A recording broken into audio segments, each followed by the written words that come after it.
Jody did with sending an invitation and letting us know the topic. When they called us, they didn't tell us what they wanted. We still didn't know what they wanted even after we went through the introductions. It was only when the president of the organization burst out and started crying, we started making a deduction. Okay. And this was before we started talking. So by that time, we all forgot that we were being recorded. And because the conversations were so raw, a decision had been kind of made that the entire membership, the 1.8 million realtors in the country, was not ready for that, even though it was open and honest. So I was very surprised the next morning when I woke up and my phone was ringing with people in tears, in shock, apologies. But the people that were calling us were the people who had never offended us. It was from our white brothers and sisters who we love, who saw us for who we are and appreciated our contribution, and from people who never saw color, like some of the people like most of the people that's going to be on the line today. And so I'm not sure that the people who needed to see that really saw that. The benefit was that now the discussion is out in the opening, and some of the things that we felt, where everybody knows it. Absolutely. Thank you, Danette. And I know that we have some folks kind of popping on, so as they pop on, we'll just kind of go ahead and get started.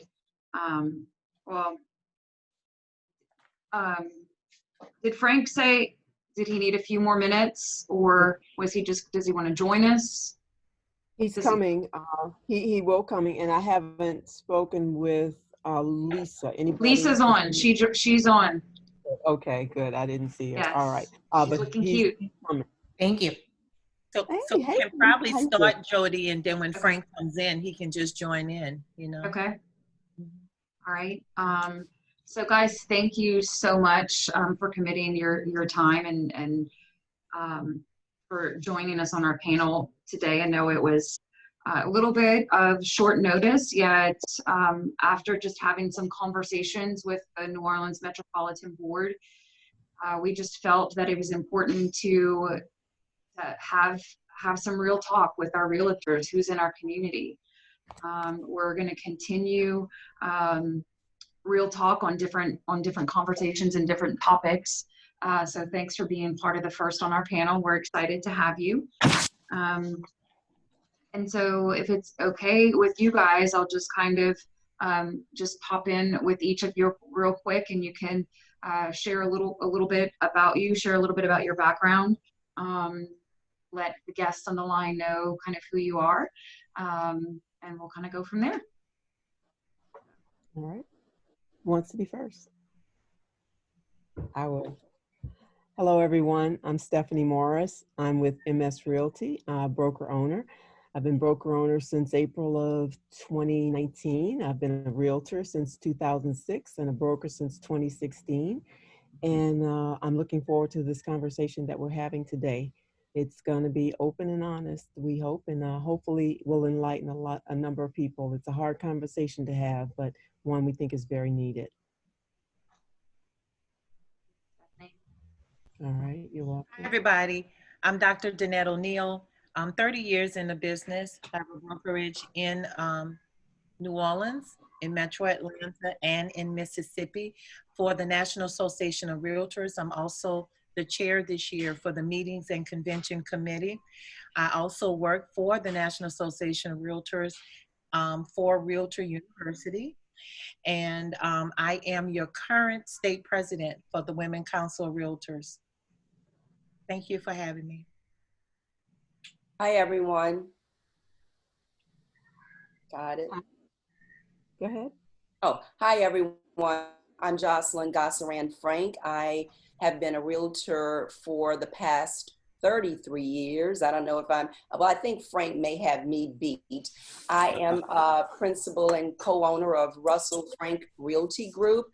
I am delighted to be here to partake in this much needed conversation that I think will bring and share some light on a conversation that possibly should have been held a long time ago. So I'll go next. I'll go next. I'm Lisa Julien. I am one of the newer agents, I guess you could say. I've been licensed for about 5 years now. I've been in the real estate business for 9 years. I started my career in property management. I have a very strong focus on affordable housing, and I'm very excited to have been invited to this panel. I'm curious to see what everyone's experiences will be. Thank you.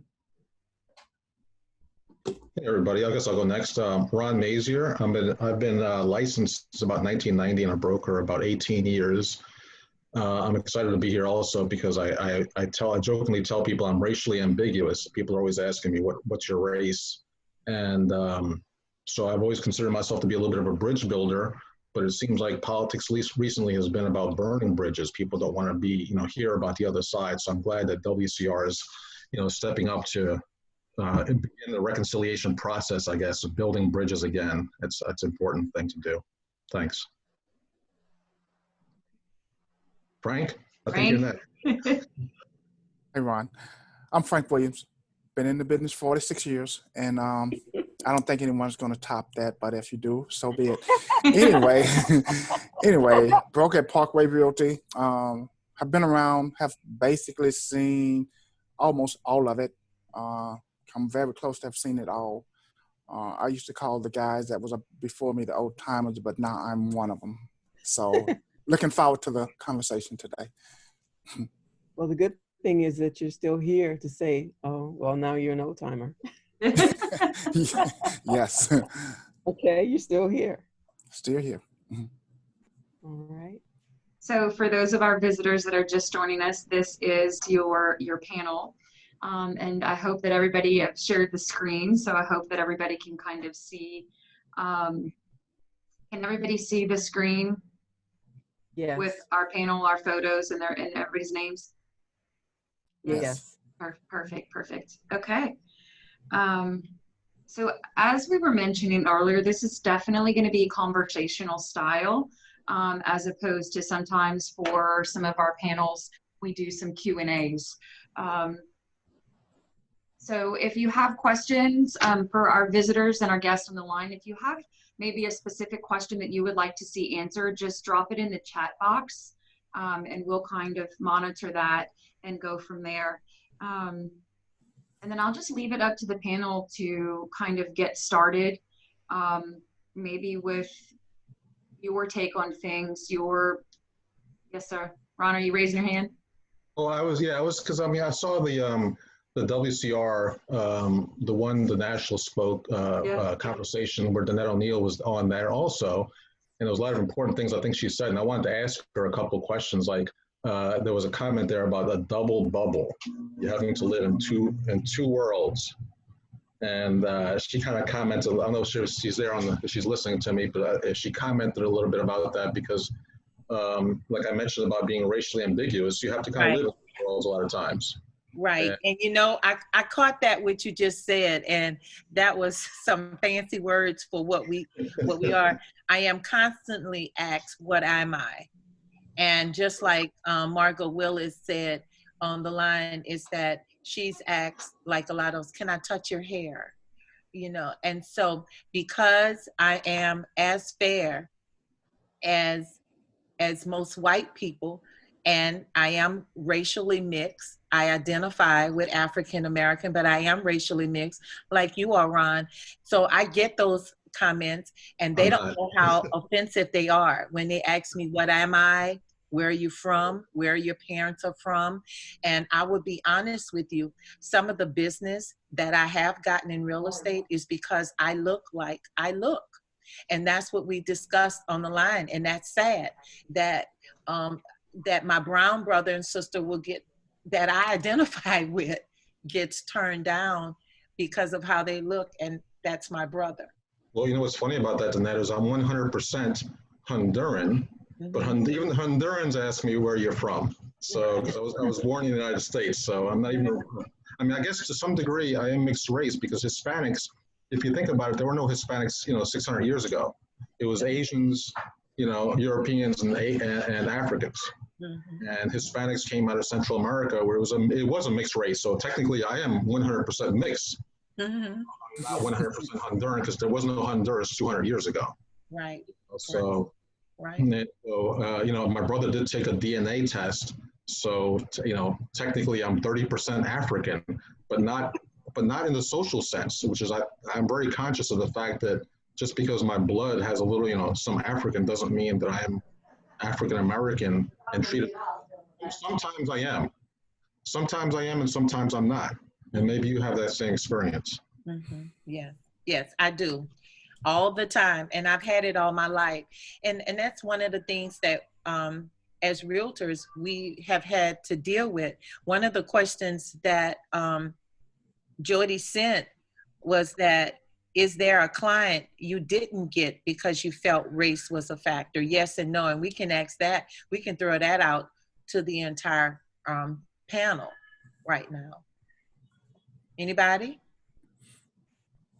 I can go. I have not had that experience that I know of, thank God. But I have had the experience where I've heard other realtors share experiences where they didn't think, okay, I have this listing on St. Charles Avenue that I've worked hard to get, but and initially was going to put her sign out on the avenue, and they told her, no, we can't do that. We can't put your sign, your African-American face, out on this property on St. Charles Avenue. Yeah. And I've also had that experience. Well, I haven't had the listing, but I've had had to think about, okay, if I list the house in Ormond Estate, would it be fair to my client if I be the face of that listing, or should I try to find a white counterpart to list that property to get more showings? So that's been a consideration, and it's hard, especially when you've worked hard for the business, and then you have to share something with someone that just because you can't get all you've earned. Right. And I think we all have encountered that. I know I have. And especially in the commercial side, I just could not get my foot in. Anybody else? Josline, Frank? Yeah, well, for me, I can say that I've not had it, I've not had it to happen to me openly per se. However, once or twice I have been told, and this was not recently, but back in the day, that obviously they felt that maybe someone of a different hue may be able to get the job done rather than me because of the color of my skin. And this was not recently, obviously, but when we first started in the business. Well, I've definitely had some experience with that. I mean, the biggest thing for me, quite honestly, has been I had to change my hair. Yeah. When I first got into the real estate business, I was in the process of going natural, and I was working in property management, and I actually had a boss tell me flat out, you need to rethink your appearance because it is not what people expect when they meet you at properties.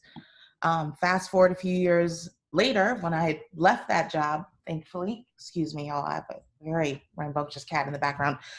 A few years later, when I'd left that job, thankfully, my hair, if you look at my early photo headshots, my hair was in a very loose, large afro. At the time, I was trying to break into some neighborhoods. I won't be specific about them, but I'll say outside of Orleans Parish. And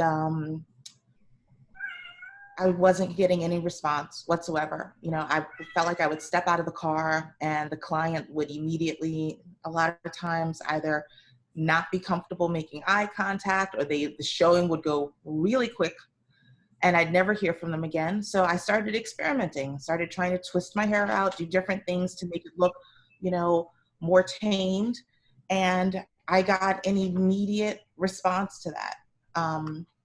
You know, the first time I thought it was in my head, and I quickly learned that it wasn't. I handed my new cards to a client, and he said, "I really like your hair like this. It looks so much better than it did before." Yeah. And you know, it's funny you should mention that, because before this call, because people are not used to seeing me with braids in my hair, and this is only my second time, I thought about that very thing. How would you all perceive me with that? And that's why I put them back in a bun, to be honest with you, because we were on this call, and I felt that I would be more presentable to this particular group. Maybe I would not have been seen as professional if they would have saw the braids hanging. So I'm glad you brought that up. It's interesting, the decisions that we make in this business to try to preempt any judgments. You know, I have plenty of non-Black clients that I work with who love my hair. They don't think twice when they see me. They're very embracing. But I will, you know, like you, Danette, you know, find myself the night before a new meeting debating, you know, what am I, not just what am I going to wear tomorrow, but, you know, how much of the fro am I going to rock? You know, am I going to tame it? The one thing I can be thankful that I haven't been pressured to is to start straightening my hair again, which I'm glad for, because it's a lot. It would be an ordeal to do. Right, right. Jody, I don't want to take over the call. I was trying to facilitate the questions. Do you want me to do that? Are you doing it, or Stephanie doing it? Danette, We'll just keep talking. as well, the host disabled the screening, my share screening. My photo's not coming up. So I just wanted to address You're that. on. I see We you. can see you. We can see Yeah, you. okay. Just But speak, when I'm speaking, oh, you see me? Cool. Yeah, Yes. I see and you you. look great. I don't Yes. know. Look, Zoom I'm getting new to Zoom. So for the, and Josline, you bring up a great point. And so for those of you that may not be able to see all of the panelists on your screen at once, unfortunately, if you're on an iPhone or a phone and you're on Zoom through a phone, you'll likely maybe only be able to see four speakers at a time, and you have to swipe to see more. If you are on a desktop or a computer, where you see a few pictures, if there's one line, a box, two boxes, and then a little grid of 9 boxes. If you click on the 9 boxes, then it will allow you to kind of stretch and resize the screen so that you can see everybody. She's fading out. Yeah. Can you all hear her? We have a lot of rain in the area, and You're right. So let me, Jody, I think our Wi-Fi is weak. your Wi-Fi. So let me. It should be back. Is that better? No.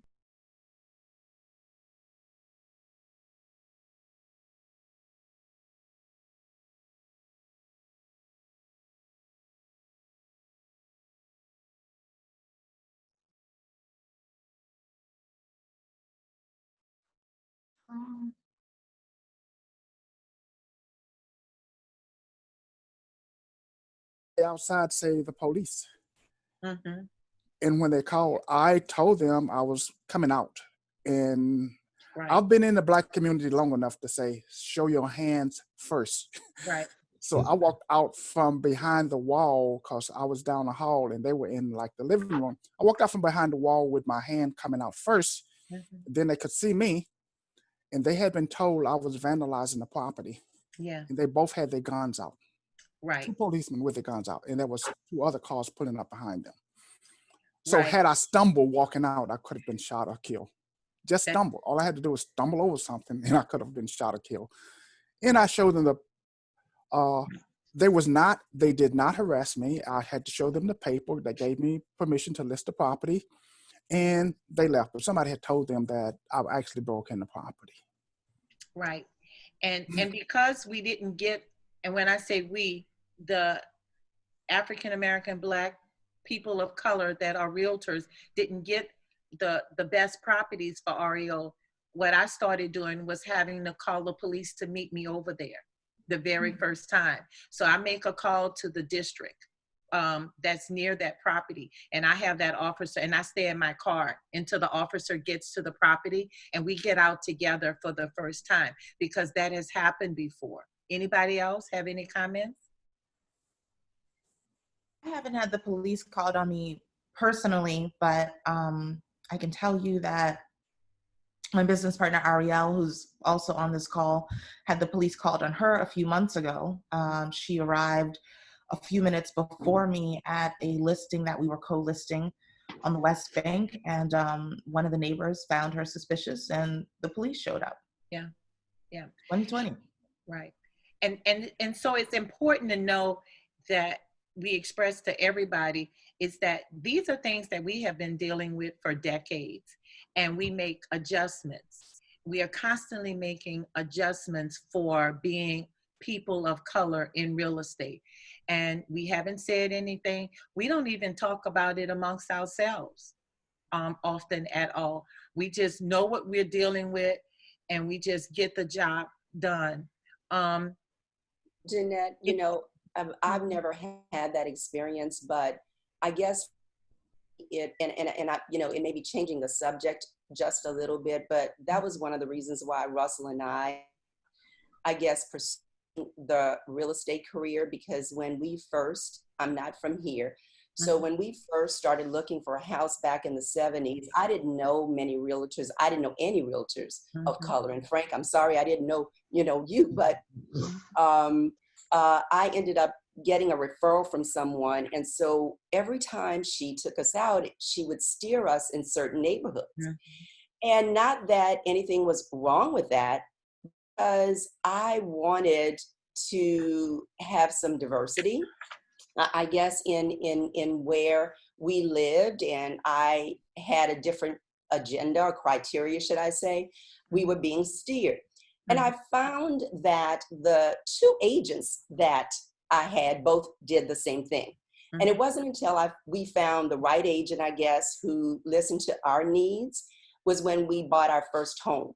And I've read recently that in 2017 in Jackson, Mississippi, the same thing is happening, where fair housing had to step in because all the Black clients that were looking for home, well, not all, but a vast majority of them were being steered into neighborhoods that were not of high value or into segregated communities based upon race, where they knew that the property value may or may not go.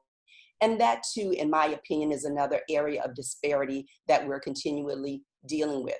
Because that community may be all of one color, then the value is not there. Right. And that's another conversation.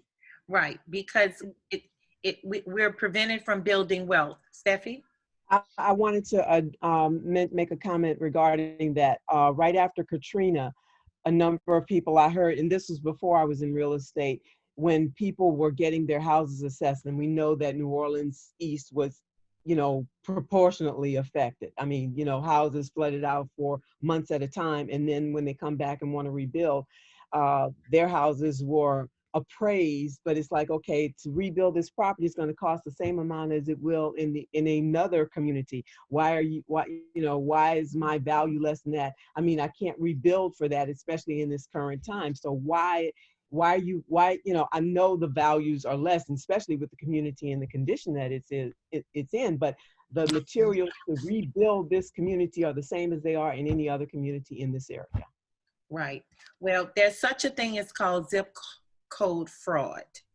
And at the Congressional Black Caucus, because it's not brought out at any NAR event, they don't even talk about this.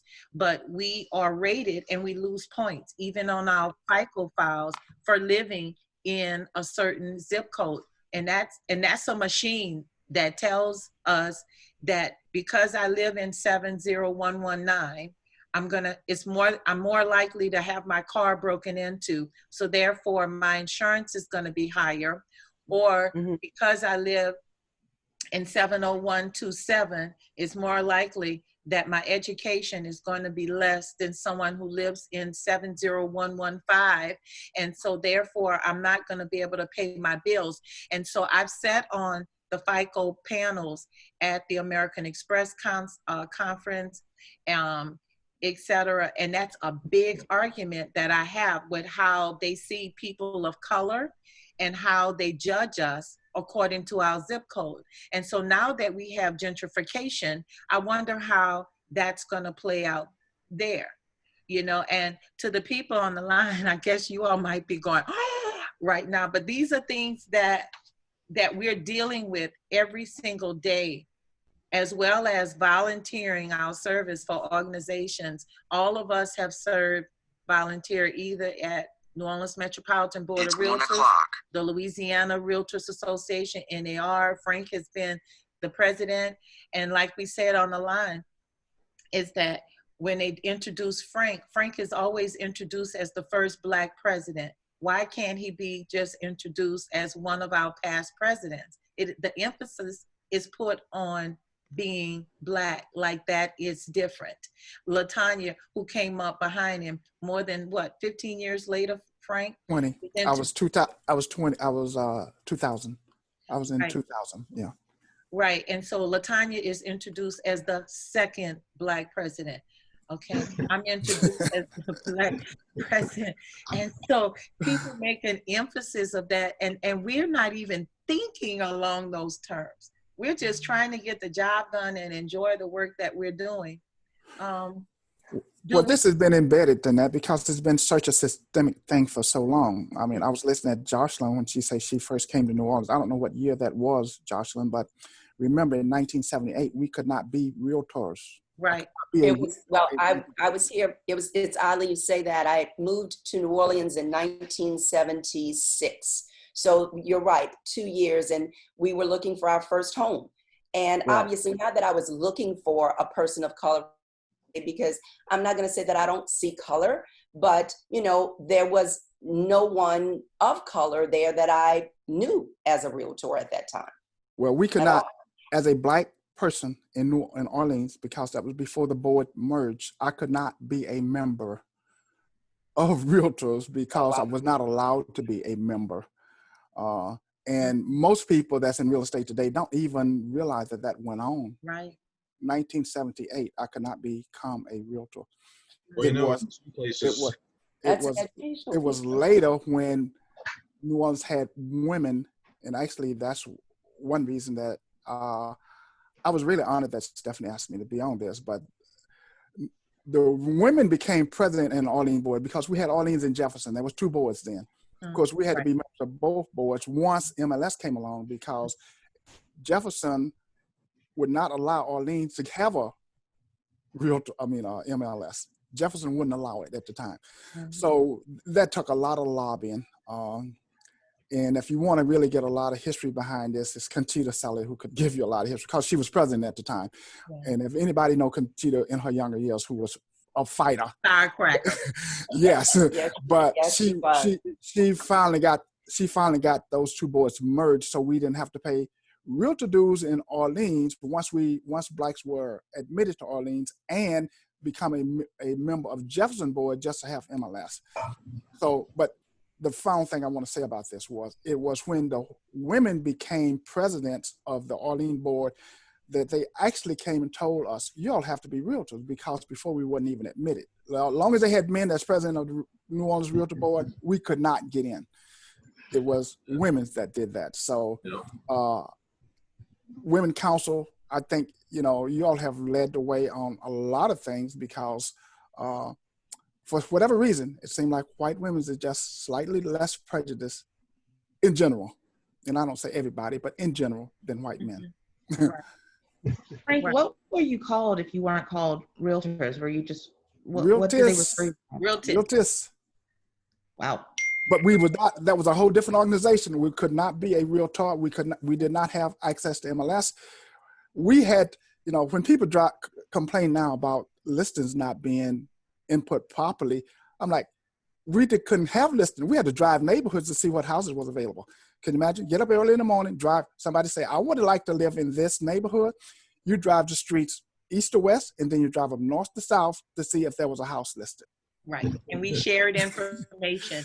And for that reason, in the 1990s, Frank became president and started our Realtors. I don't know if he started the Realtors chapter. I know what the Perpetuated, yeah.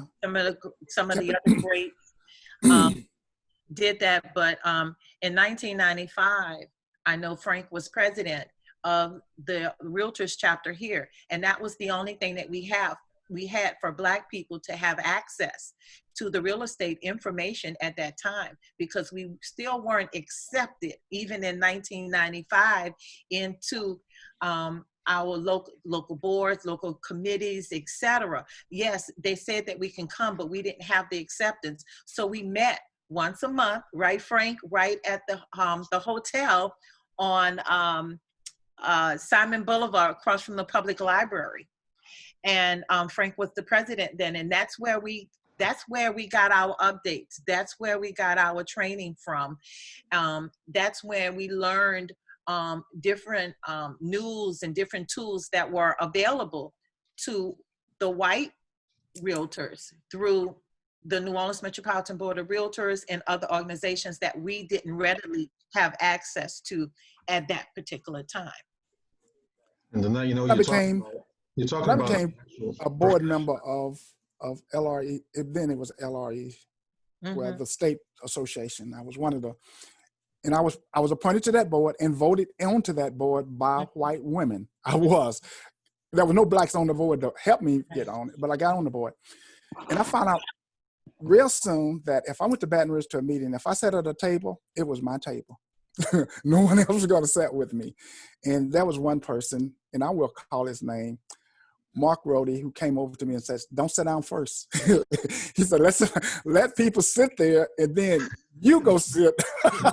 Because then they all have to get up and leave, and it'd be so blatant they probably won't do it. Right. And I learned that where I would just stand around until when we go to dinner, until there was 4 or 5 people, and mostly women, because women would not get up and leave, and then I would go and sit down. Right, So and that was 1989, 89-ish, because it was only Curtis Wright, who then became just a few years ago president of Louisiana Realtor Association. It was Frank, it was Tyrone Wilson, and myself. I was the only girl, and it was just us in the entire state that had even went to the meetings and that they allowed to just be on a committee or leadership. And you know what? It was our bus driver who sat on the board of the bank, Frank. Who was that? Who has the RV? Robert Clark. Oh yeah, Robert Clark, yeah. It was 5 of us, and we were from different areas of the state, of course, but that was it. And that's how the organization stayed just till really a few years ago. It stayed like that for a while. I think Katrina started to kind of twist some of that and let more on. But I first became a member of the Louisiana State Board in 1982. Beth Humphrey got me put on the board. And that's when, again, Mark had to tell me, don't sit down first. Don't sit down first. So it has, look, this has been a long journey. We are so much better off today. It's not that this is not the way it should be, but it's so much it's so different because, I mean, even as today, as Danette was talking about, the gentrification and all going on, they rewrite algorithms to run that stuff all the time because they still don't want it to just be something that there is no stops and checks on. So algorithms get rewrote for zip codes and all of that. They are continuously doing that. And most people don't even realize I'm being rewritten into this algorithm to actually be excluded from certain things. And of course, even banks, they won't tell you that, but they're only going to loan so much money in a neighborhood that is predominantly Black or majority Black. They only going to loan so much money. And after that, they will find a reason not to make a loan. Right. Right. Right. We're talking about our profession right now, but I was talking about consumers. If you go back a few more years, I can't share my screen, but I'm looking at title restriction from 1968.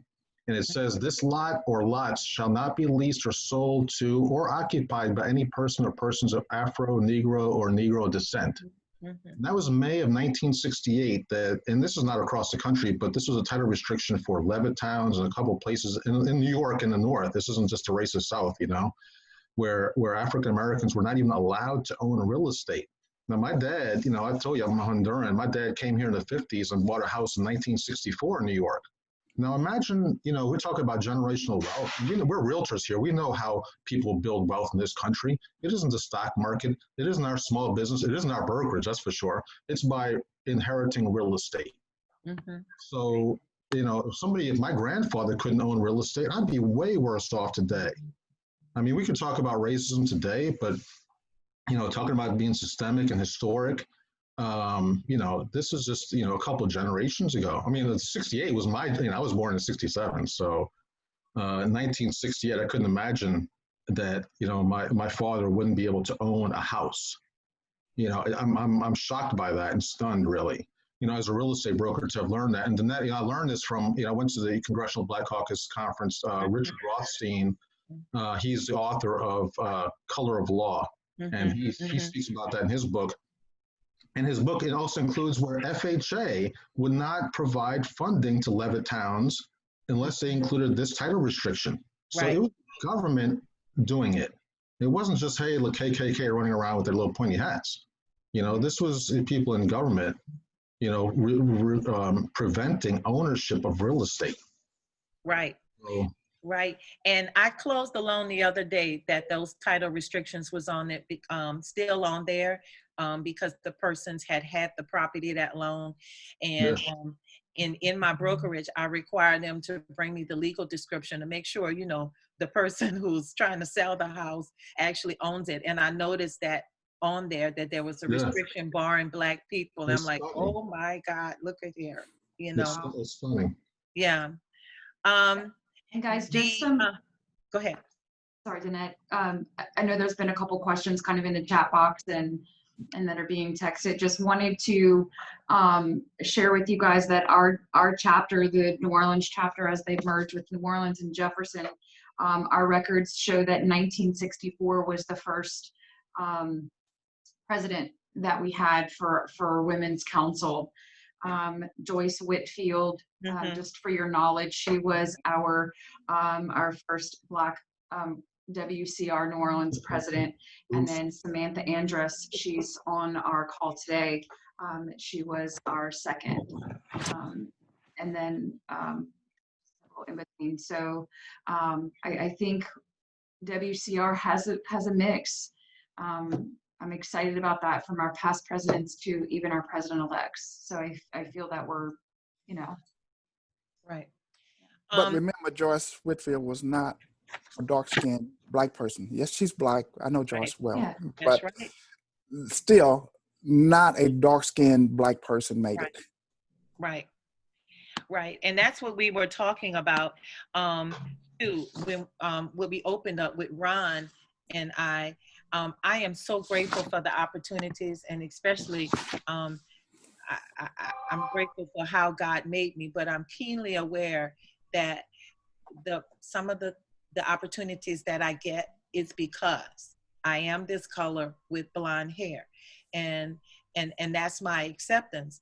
One of the questions that Jody has on here is that, do you feel like you primarily have to or want to work with clients that's in your own race? One of the questions or comments that was brought out on that line is that nationwide, the leaders feel that we're constantly put in a position where we have to prove ourselves. And they were tired of it. It wasn't my comment, but I did relate to that. And so I want to throw that out there about constantly being in a position that you do have to prove yourself because you are a person of color. And do you feel more comfortable sometimes working inside of your own race or with other people of color? I think we all know, Danette, that there's problems in both places. So, especially in today's market. Even a few years ago when I, and let me just say this, I got into this business selling houses for $15,000, $18,000. That's because that's all was available for us to sell. 25,000, you had to hit the jackpot. Right. But when I was able to sell my first $500,000 house that was built and sold by a non-black person, I wouldn't call them white, but they look white, and they certainly was not black.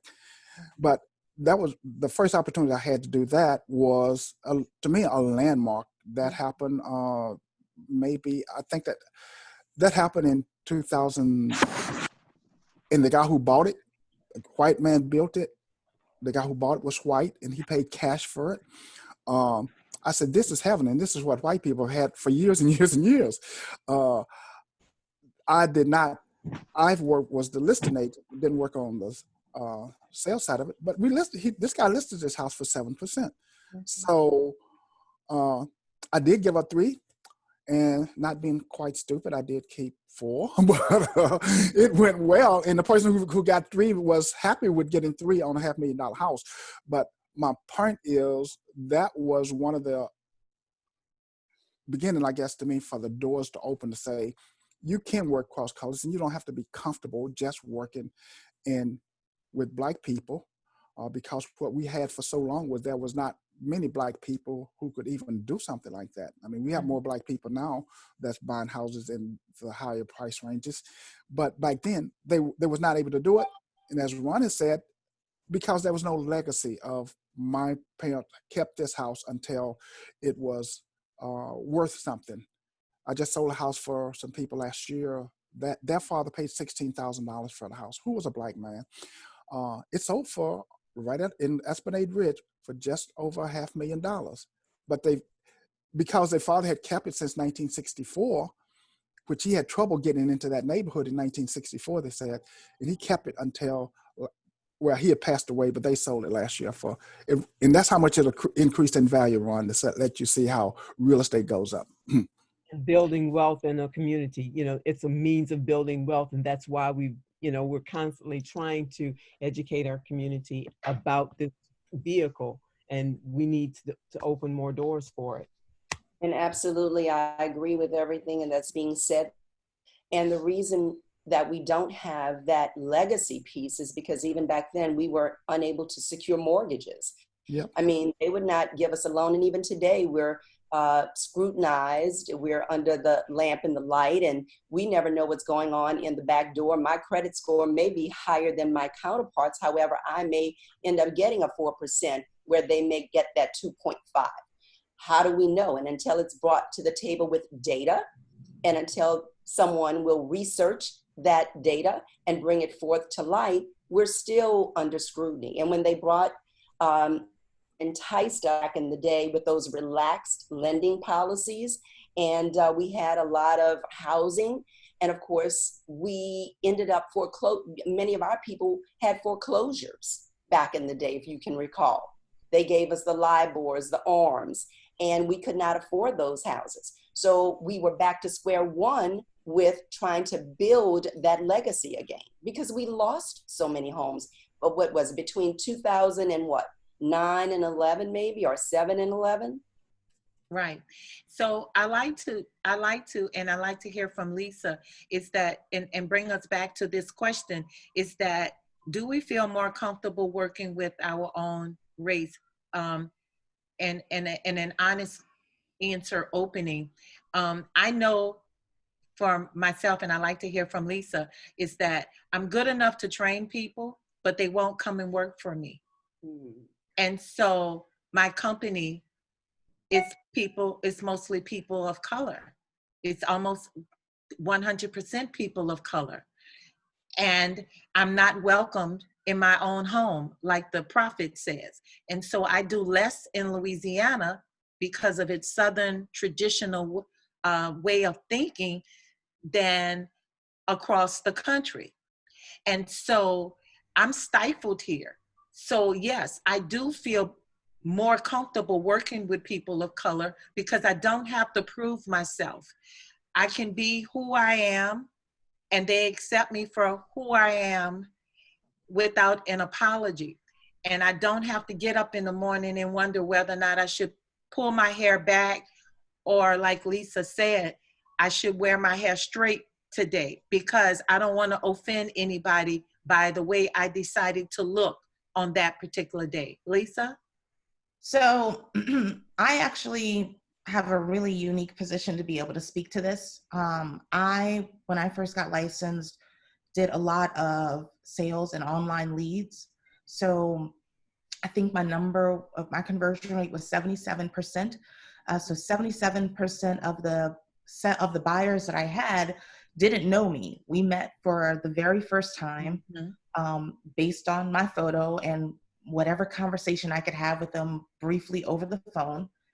And what I found is most of those buyers, of that 77%, I would say 95 were people of color. As my clientele, as my book grew, my type of client became more and more diverse. But what I found with a lot of those buyers is there were a couple things that they would tell me, not necessarily on our first face-to-face, but usually on our second face-to-face, which would basically be that I was the second or third agent that they had met with, and they felt that they were being discriminated against, and they felt that they would be a little bit more comfortable or have a fairer opportunity with somebody representing them that looked more like them. From other agents, I can't speak to everyone else and how they feel. You know, Ariel and I frequently have conversations about this when we're, discussing other brokerages, or, discussing whether or not, a certain agent would be a good fit to come over to Crescent City Living.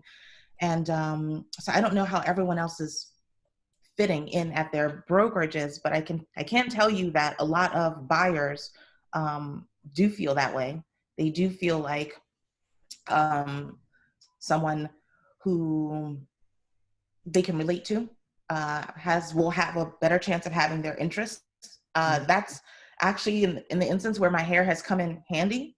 It is actually what I was joking with my girlfriends about this the other day, and whether or not I should create an icon for myself as a something to market, and just do a person with giant cat eye glasses and a big afro. And I was laughing, saying it would be so ironic that something that really hindered my business in the first 18 months is actually what's making me successful today.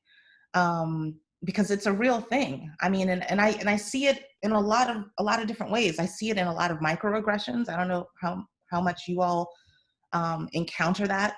I see it in a lot of peers, where I have another good friend who's on this call as well. We got licensed within a couple months of each other.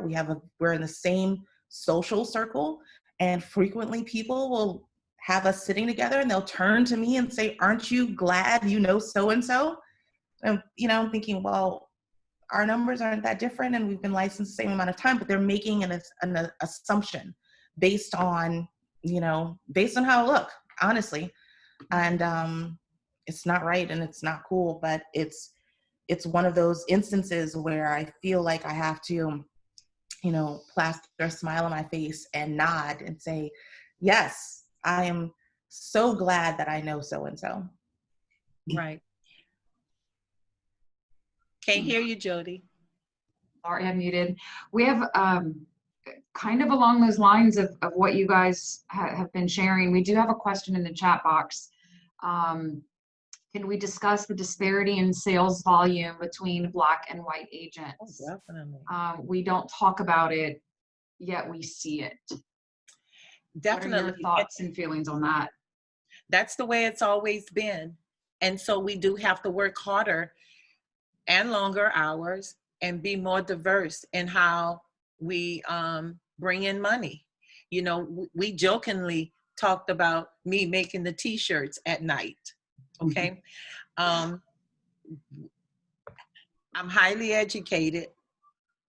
I do stuff around the country, but yet I have to still worry about my income the next month after 30 years of tenure in the business. And that's because I know, and it's a matter of fact, that I've accepted long time ago that I am going to get passed up for business because I am not the right color. That's just a fact. Okay. Now, do I have white clients? Yes. Are they happy with me? Yes. But if they had to go eeny, meeny, miny, mo and have a group of faces there, I might not get picked. And that's the way it is for all of us.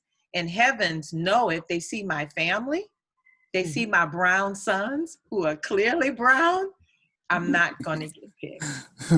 No. There's always a testing. I think Danette, you talked about approving phase, and I think it's always what's interesting about it. It's not always. It's very subtle.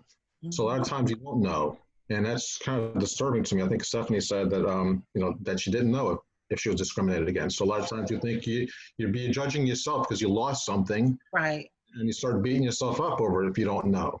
Right. So why are my numbers a little bit below this other guy's numbers or whatever if I'm comparing myself, which I don't do.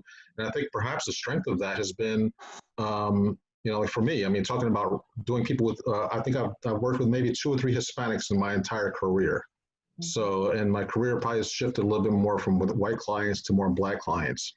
But a lot of it, I would say in my earlier part of the career, I didn't know.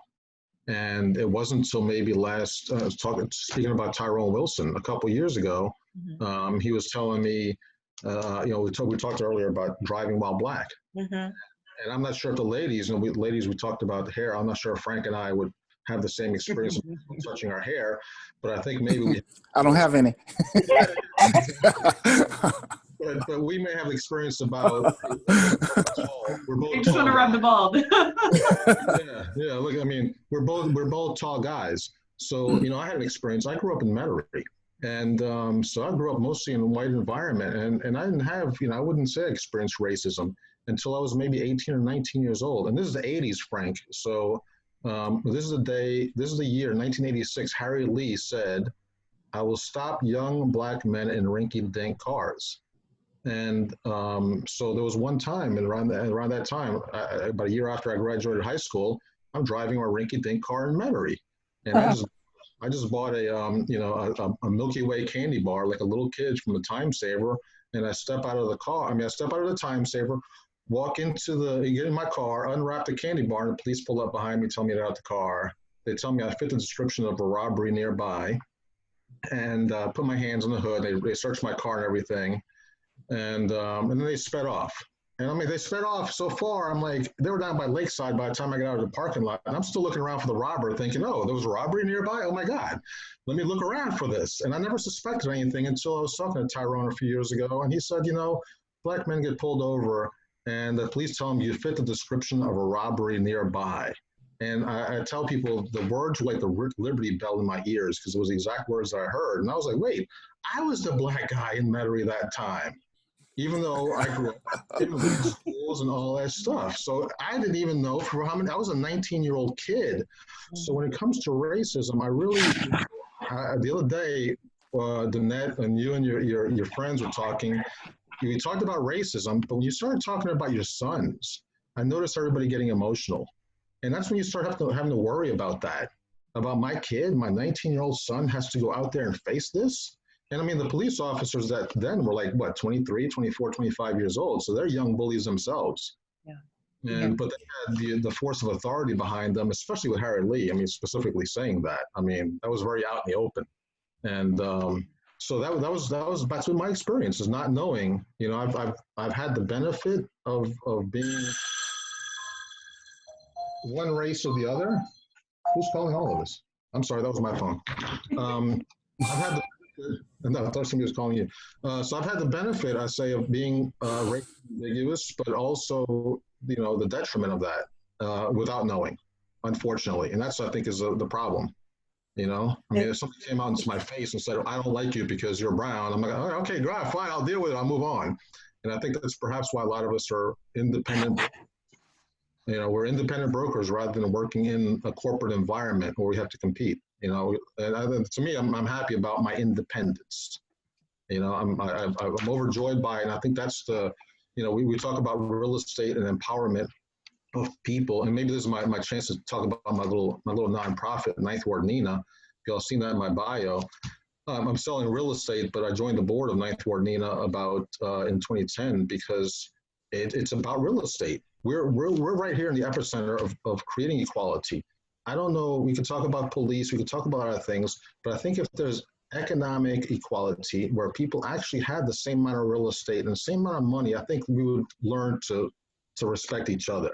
Mm-hmm. And, you know, we've had a history of African Americans not having the ability to accumulate wealth, you know, whether through inheritance or education or whatever the fact is. You know, my grandfather was the mayor of a town in another country. I don't think he would have had the opportunity if he'd been in this country. And, which is a sad thing to say. And so that's why with Ninth Ward Nina, you know, I joined the board over there where they were building houses. Brad Pitt built 100, we only built 10. He's 10 times richer than us. And we did housing counseling. We're still a HUD approved housing counseling agency. I teach the financial literacy class there. And we had 26 previous Section 8 residents buy houses in 2018. I don't have the number for 2019. So that's, to me, exactly where, and that's why I'm working there. To me, that's exactly where equality would be created, was through education. My degree is economics, is learning the financial statements, reading. A lot of my students there are maybe 25 or 30 years old, had never seen a spreadsheet before, had never taken an accounting class before. And so even when it comes to balance sheets, teaching that sort of thing, I think is where, I'm sure WCR can focus on that, but us as realtors all focus on teaching people purchasing real estate, how not to get foreclosed. That's one of the major things I do in Ninth Ward. I tell all the other nonprofits, if anybody's getting foreclosed, call me and I will deal with them. I'm like their real estate broker for the Ninth Ward. And just how to hold on. There's another, just as a realtor, I'll give you a dirty little secret about investors. That investors will drive around certain neighborhoods and looking for code enforcement violations. Like in the Ninth Ward, they see gutters hanging, they call up the city and say, hey, there's code enforcement violations. So the city goes over there and starts harassing the homeowner. And then the investor rolls back by in a month or two and says, hey, you want to sell? They're creating their own distress sales by the use of code enforcement. Another one is we have a building there in Ninth Ward, and it was tagged with the graffiti. And guess who gets the fine? We do. I mean, not the person who did the graffiti, but the victim of the crime is what I tell the city. Right. So whenever there's graffiti, the city will come along and harass low-income people who can't even afford to pay over it, and that's creating more distress sales. And so that's my view as a broker to see this. It's not even, to me, a race thing. I think it's really just an American issue, you know, where everybody should have the same rights. I mean, that's just Americanism.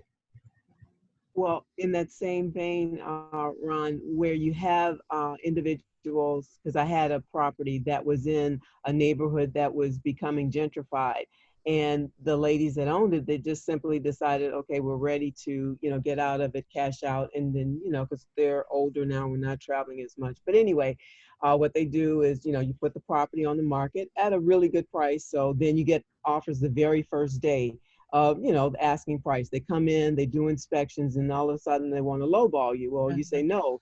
Okay. And then, like you said, they come back and you got all of a sudden the Historic Society is calling you out because you don't have this special type of steeple on your chimney top. So, and just continually harass them till they, you know, take the price that was offered. And so then they come in, and that property was sold for $147. It was rehabbed. Now, granted, it did need a lot of work, but after being rehabbed, sold for $600,000. You know. Yeah. I mean, in real estate, that's where, I mean, it's a big amounts of wealth. I mean, we could talk about income disparities. You know, African Americans make a little less money. Forget about jobs. Talk about wealth and assets and attainment of assets like real estate. But you can't talk about race without talking about class. So a lot of the things that you mentioned today too falls in that other category. And unfortunately, most of the African Americans and people of color are in a classless society. And then New Orleans, Louisiana or the state of Louisiana sits in a little bubble all its own, along with the Mississippi Delta, as far as its traditional views about real estate, creating wealth, generating wealth for, and leaving it as a legacy. I know we're running out of time. Jody, with your permission, can we move to the last question and ask everybody to give maybe 3 minutes? Yeah, absolutely. And guys, I've kind of time blocked a little bit until 1. I know we put like 11:30 to 12:30 or to 1, yet as long as the panel's okay having conversations, you know. So, yeah. One of the last question was, have you ever been the recipient of a racist person? And if so, how did you handle that? One of the reasons why I'm Danette O'Neill Realtors today is because when I worked at another broker starting out, they would not let the clients had to be buzzed in. And when my Black clients came to the door, they would not let them in. They would talk to them through the glass. And so when I did file a complaint against it, trying to solve it amicably, I was the youngest one in the office, and I was the only one who looked like me. And they liked me, they loved me, but they just did not, they were afraid of the Black clients that came in. That was my decision to leave that particular firm and open Danette O'Neill Realtors. I still see that even today. Okay, I've gotten relocation. The only reason why I was able to pilot the HGTV shows is because that was offered to another brokerage inside of Louisiana, New Orleans, and their client was treated and made a racist remark, just like Lisa alluded to. And so I was the next person who they called. And so the opportunity kind of fell into my lap because somebody else messed it up. And so one of the purposes of this call, I think, was probably to make our friends aware of what we go through every day. I don't have people not letting people indoors in a real estate office anymore. It's just something else now. Okay. Mm-hmm. We still go through this every day, and we just work through it. And we have not said anything about it until now. I got something to say. I think this thing keep changing and keep moving. I can remember in high school, we could not use the public library because if we went to the public library, it was closed. They closed it. If you blackface went to the public, it was a public library. Taxpayers paid for it, and they closed it if we went after high school. And we used to go almost every day after school to the public library that they closed before we got there. And they would call the police, and the police would actually come around there with billet sticks and stuff. So we had really to run for your life. So it was never a time in my life that I didn't understand discrimination. So I understood it from day one, I guess, all the way through adulthood.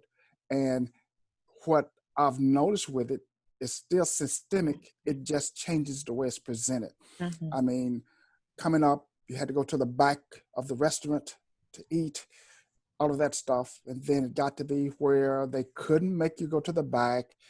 You just had to have enough money to go through the front, but it's always another means of discrimination. And as I listen to some of y'all talk today, you have moved so far away from where we were back in the 60s and early 70s, and even before that, because there were places that you couldn't buy houses, there was places that you couldn't do business. If women went into the store to buy a dress, they could buy it, but they couldn't try it on.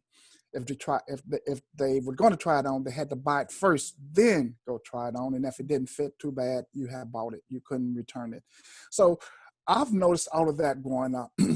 And even in the military, we were in Monroe, Louisiana, because I was on the honor guard for a while. And we went to a funeral, for a military funeral. Came back, and the sergeant says, we can stop and everybody can get soft drinks, some water or whatever. But we walked into this place in Monroe, and this guy said, we don't serve them. I was the only Black. It wasn't the them. It could have been, we don't serve people who look like him. So nobody, at least the sergeant didn't let anybody buy a drink or anything. So we just got back on the bus and left. but I could go step by step through this process, all the way through childhood, adulthood, military, on into being in business for myself. When I got a license, I could not join. There was no white company in New Orleans that would hire me back then, none. So I didn't have a choice. I had to work with a black broker because no white broker would hire me. So step by step, and maybe I was fortunate to be dark because I never could feel like, okay, maybe it's not like darker skinned people say it is. I had to face the reality of it is exactly like black people say it is. And one of the things I said, you know, and I'll be quiet, was at this point, I guess, in my life, I've gotten older. I really don't care what they think. I don't care what any white person think about me. I don't care. Think whatever you want to. I know I have to present myself as a professional, and that's what I do. I'm not going to spend my time hating white people because they're not all bad. Some people who have been the best to me in life have been white people. And some people who have given me the most grief in my life have been black people.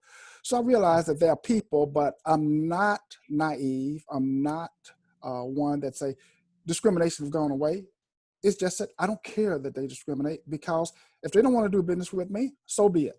There are enough people in my pipeline to keep me busy as I want to be, as busy as I want to be, doing business with people who want to do business with me. And they're not all black. There are a lot of them are white, and they've been in my pipeline for some time. I have builders that are white that I've been doing business with for 10 plus years. So as we have this mixture of all of this stuff out there are going to be some people who will never change because they have been told over years that black people are not aggressive, they are lazy, they are all of these things that they believed it.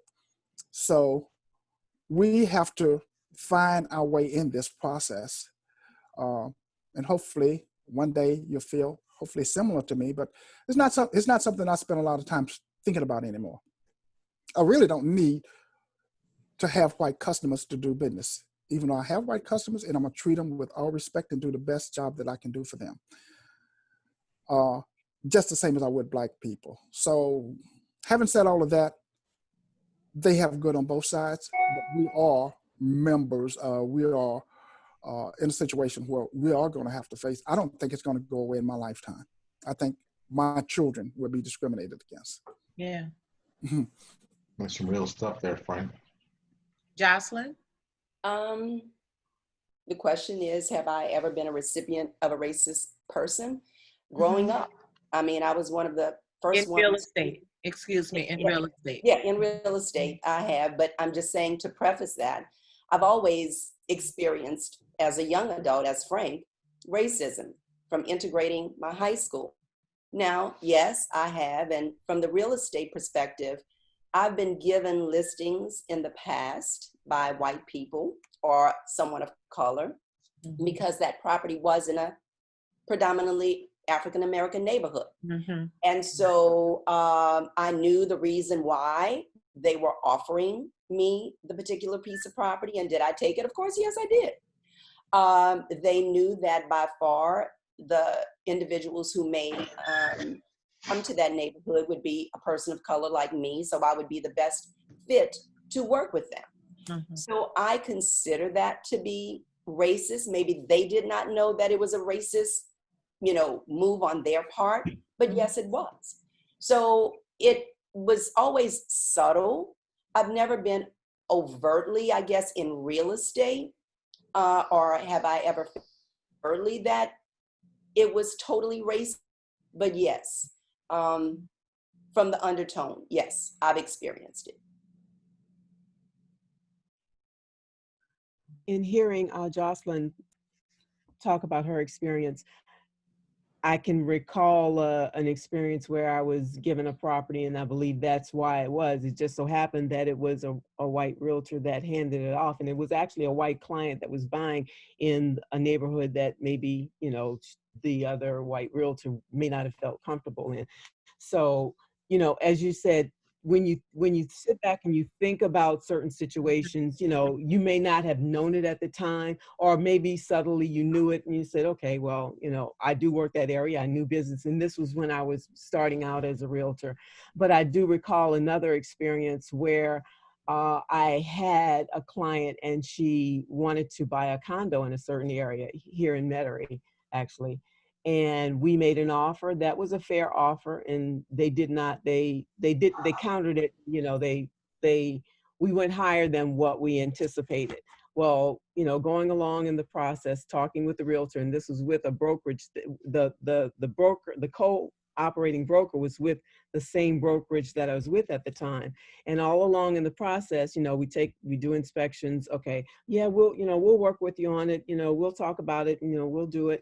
And, you know, we do inspections and, you know, present our list and say, we want this. And, you know, they come back, they didn't budge, not 1 inch. They wouldn't do nothing, anything. No price reduction, no, we'll do the work, nothing. You know, so we go along in the process, and she was Indian. And her brother came in, and, you know, he looked at the property, and she really wanted, and he, you know, saw how they were fighting her every step of the way. Everything she requested, they said no, no, no, no, no. So finally, you know, he just said, why do you want it so bad? So she eventually did let it go after spending, what, say $1,000 on an appraisal, on inspections, etc. And I think maybe 6 weeks after that, the property sold for the exact same price we'd offered them initially. Oh. Yeah, we've experienced that.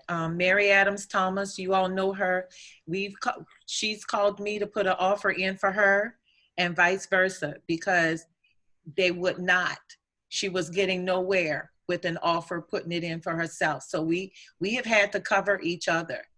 And let me say this, most recently, and I take that back, because most recently I did receive, and this happened, I want to say 3 months ago, where one of my former clients actually used someone else, and that person was not showing her listing, and she was having to show it herself. And she called me and she said, well, listen, she said, I'm thinking about coming with you because my agent is not really showing the listing. And she told me that the reason why it hasn't gone under contract is because my neighborhood is sketchy. And she said it outright. And 3 days later, she called me back and she said, can you please list my property? And it's been rented. It's been leased.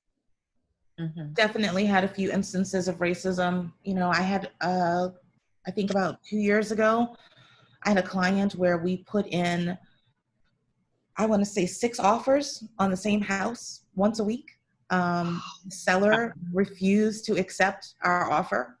The listing agent would, you know, make up different excuses, saying, just kind of putting us off, saying, oh, you know, your offer expired. Can you come back in 2 days? You know, really just trying to get us to give up. And eventually we did, you know, after, I don't know, 2 months of trying to get the property under contract with no other competing offers. In December, I had an agent call me and explicitly say, I'm out of town. I can't, I have a buyer that needs to look at property in New Orleans East, and I think they need a Black agent to show them. 2 weeks ago, I went to show a property in the 9th Ward, which was a perfectly safe area. This particular part of the 9th Ward was perfectly safe. It was just on a block that wasn't gentrified, had nothing but Black people living in it. And the listing agent asked me to make sure I would be on time because it was an unsafe area and she felt uncomfortable going there. When I arrived, she made sure she had another agent with her for protection. Before I got licensed and I was still doing property management, I didn't have a headshot back then. People frequently tell me that I have a white voice, whatever that means. And very often people would call me and ask about apartments, and I'd schedule a showing, and then I would show up and they'd be shocked when I would get out of the car because I was not what they were expecting. You know, I think that I think as people of color, we experience racism in a lot of overt ways. I think probably more commonly now, we experience a lot more microaggressions, things that, you know, somebody does or says to us, and it makes us wonder, is this targeted to me? I have a client right now that is afraid that her lender is targeting her, being discriminatory towards her. You know, when I see instances like that, it's hard sometimes, because sometimes I know that they are being targeted, but I can't prove it. And it's just, you know, I'm thankful that things have changed since, you know, when Frank got licensed, because I can't imagine having to deal with that. But I do think that we have a long way to go and a lot of work to do. Right. I think, Jody, the overarching goal is that we experience this in trying to make a living, but we did not expect to experience racism in serving, especially in volunteer service. So, like, there's no diversity on the NOMAR board. There's no diversity on Louisiana Realtors board. There's no diversity and I'm talking about the line officers in the National Association of Realtors. And so you're not going to be able to get people to participate and step up and get into leadership in these roles because of what they see right now. Mm-hmm. We feel shut out. And so we have felt shut out for so long, until nobody's going to volunteer now, qualified people to fill these roles. It's going to be like every man for himself. They're just going to operate their brokerages and worry about making money for them, their families, and for their companies.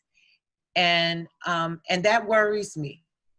That worries me, because that is not the mission that's not in the mission statement of all of those organizations. And I know a lot of it has to do with the South, but we're talking about the entire United States. One of the comments in the portal says, okay, so what do we do? You know, with that. Andrea has made a lot of comments.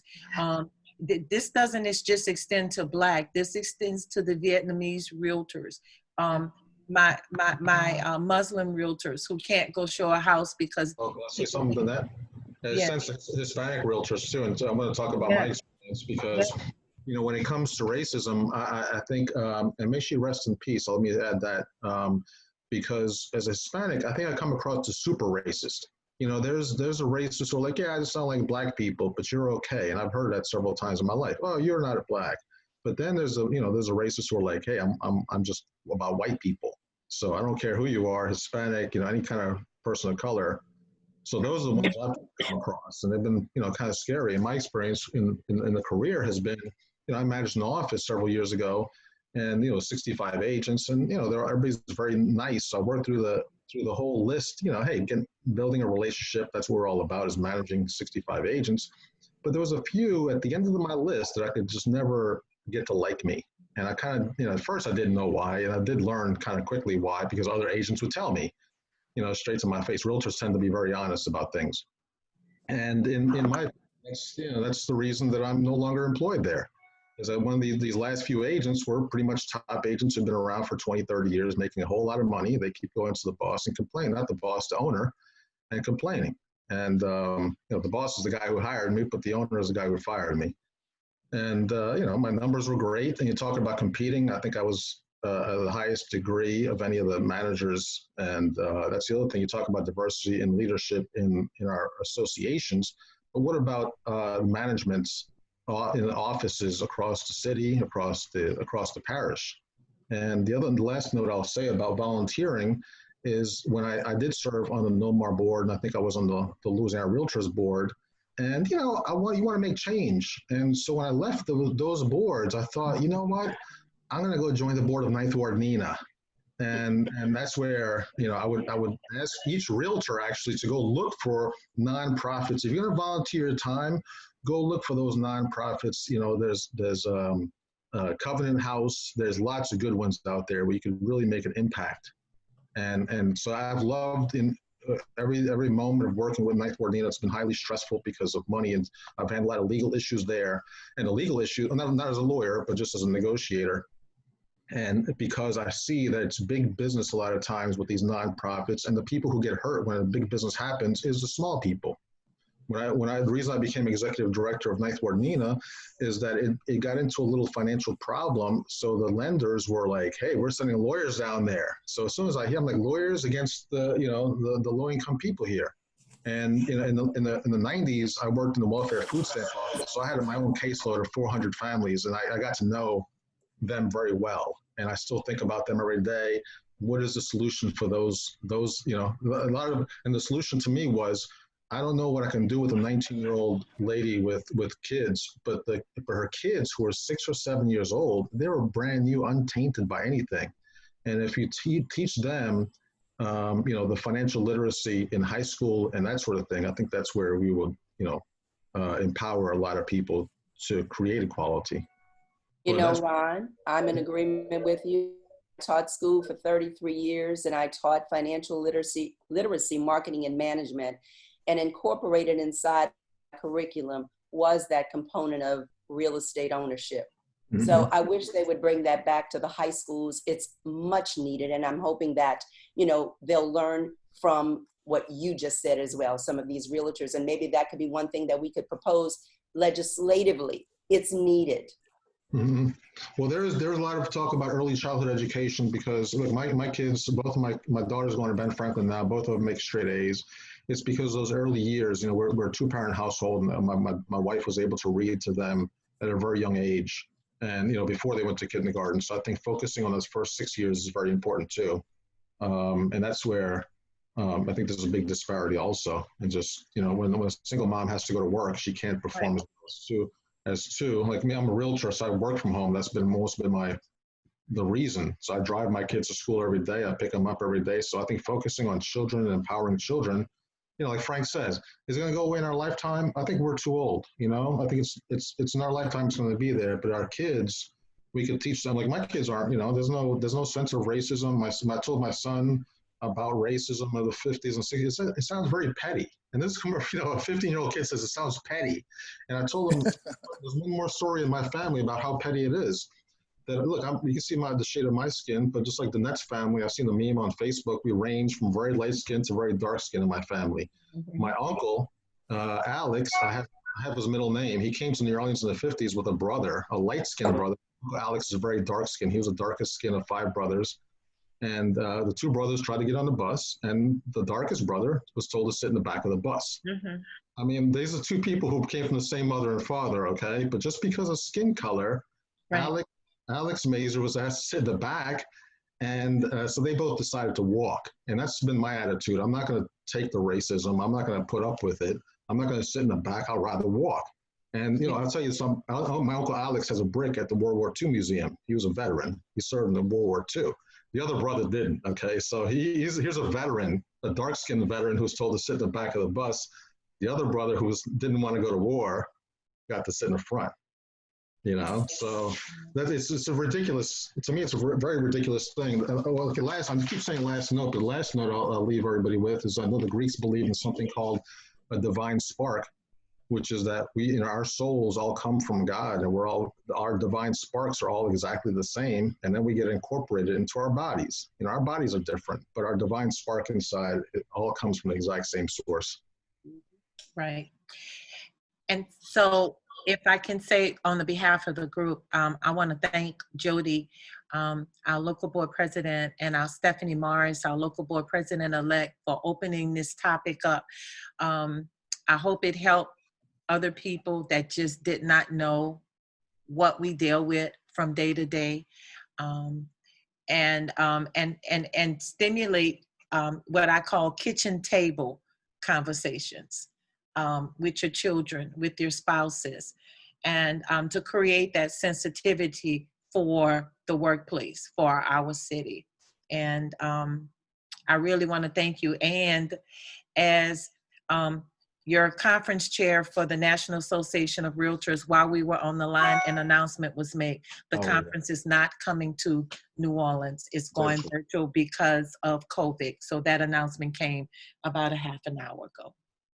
Okay, and also, Danette, thank you for that, because I wanted to say that in inviting some, people to this panel or even considering it, and I had a conversation, I'm a member of Toastmasters, and when, the issues that were happening with George Floyd, and we had a conversation about, okay, so what do you do?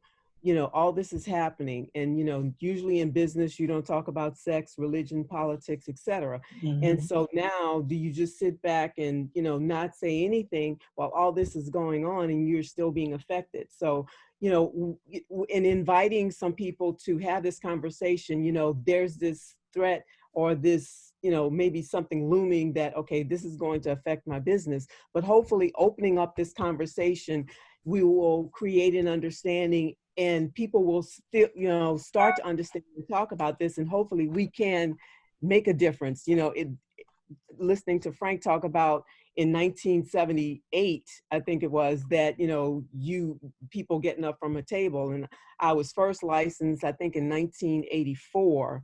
I didn't keep my license and I came back in 2006, but just that wasn't that far removed from that time. And just to think that, we still have issues that are going on, but hopefully this conversation will change some things. And it's funny because I received a card from a neighbor, and I live in a predominantly white neighborhood and have for a number of years. But the gist of the card is that she is my white neighbor, and she was saying she was sorry about all that's going on, and she, Black Lives Matter. She's understanding, and she's sorry and apologizing for the way that we as Black people have been, treated. And it just shows me that I see, some change. I did not expect this card on my doorstep. In fact, I thought it was an invitation to a party, and I didn't read it till 2 days later, but it just, it was really heartfelt that she thought to present that card to me. I want to thank everybody and personally you, Stephanie, for inviting me here. Certainly this was stimulating conversation, and hopefully it will at least give us more awareness of some things around us. I would also like to put my plug in for NAREB, which has opened so many doors for Black real estate professionals over the years. Sometimes Black people, basically our younger generation this year now, they feel like it's a waste of time to be bothered with it. But NAREB have opened so many doors for African Americans, Hispanics, Asians, and other people, and they really don't get talked about because they don't have the tens of thousands of dollars that the realtors have that they can spend on promoting their art. And I'm a realtor, so I understand all of that. But I don't think we should forget that, because that brings us back to what's still going on. It's the realtors that storms Washington and talks about how you all are doing algorithms to discriminate against Blacks, or programs that redline neighborhoods. And if we don't put this in the government's face, we can have the government working against us. We pay taxes for them. Or you have to look at what happened in Tulsa, Oklahoma. And yes, that could happen. Hopefully it cannot happen again this year, but we can do it in a different form where you have the government against the people. And that's ridiculous. I pay tax dollars to have my government use my tax dollars to suppress me. So we need to be aware of what's going on. We need to understand. The final thing I want to say, though, is, and the reason why I say this probably won't happen with my children or grandchildren, or where we have a colorless generation, is because if you look at what happened in 1918, 1919, they had the Asian flu epidemic that more than 10 million people died, and they had people being lynched and hung. And here we are in 2020, a century later, with basically the same thing happening. And that's just kind of amazing to me that 100 years later, we have the same thing, the flu epidemic, and people and Black people getting linked. The same thing in economics is happening that was happening 100 years ago. So I'm hopeful, but I don't know if we're going to make it even over the next 100 years. And again, thanks, Stephanie, for inviting me. It was definitely a pleasure. I do have a 1 o'clock that I need to get. I'm running late for, but thank you all. Okay. And I'd like Thank to you, say Frank. thank you as well. Okay, see you, Dave. Stephanie, thank you, Jody, thank you, Danette, thank Bless you you. to the remaining Thank you, everybody. members of this panel. It was enlightening. What I'd like to ask, and this is my ask, because this was a wonderful opening to a great dialogue. However, I don't want to see it stop, because many times we all get into dialogues and then it goes by the wayside. So I'm asking you guys to continue this conversation. Let's continue it. Let's do it again. You know, I think with that dialogue and this beginning, we can make some change. We can foster change. Thank you, guys.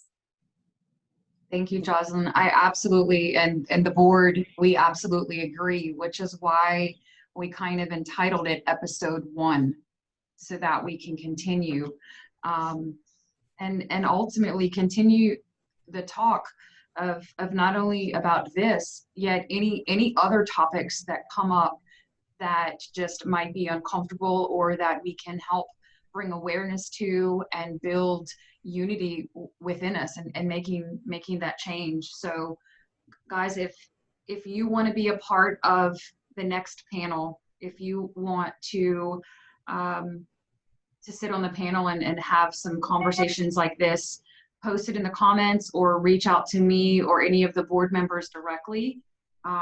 We would absolutely love that. And if there's any specific topic that you guys would like to see addressed, you know, we can continue this on a monthly basis if that fits in everybody's schedule. Thank you, Jody. Thank you. God bless you. Thanks, And Jody. be safe. Be Any safe. last comments from any of the panel? Be safe. I want to see you all alive, okay? Yeah, because Danette, listen, we have to go on another vacation. I'm sorry, Cabo wasn't it. Thanks so much. Thanks so much, I everybody. was looking forward to it. I'm so toe up about that because those Bayou title continued education trips are the bomb each year, The right, bomb. Andrea? I know. Like, I'm so disappointed. And Sam is on the line. She knows. Andrea. Oh, man. I know. We really got into this and we forgot to highlight our strategic partners, Gulf Coast Title. We thank them for supporting us, and also Swanson Insurance Group. You know, so glad that you all are here with us and supporting us, especially during this pandemic. Right. And I know, here's the benediction. The Women Council Realtors has always been a different type of organization where we have not experienced the things that we have from the wider real estate community of real estate professionals and organizations. And so the Women Council Realtors were the first to step up and say, let's have this open, honest conversation from a national standpoint.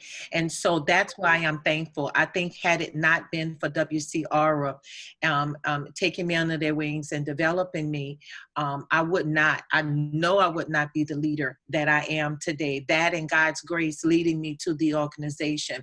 And so I have never felt discriminated against inside of the Women's Council, never. And so the things that we talked about today is what we experienced from the wider audience of real estate that's actually there. So I appreciate you all. Andrea, I love you. Thank you for your comments. Yes. All right. All right, guys. Thank you so much. I'm so grateful for all of you guys for just being open and honest, vulnerable and real. I look forward to our next episode. Okay, we got floods, we got dust storms, we got a pandemic. Wait, spikes for coronavirus in here in New Orleans. So y'all, please stay safe. All right. That's the intent. We have a lot of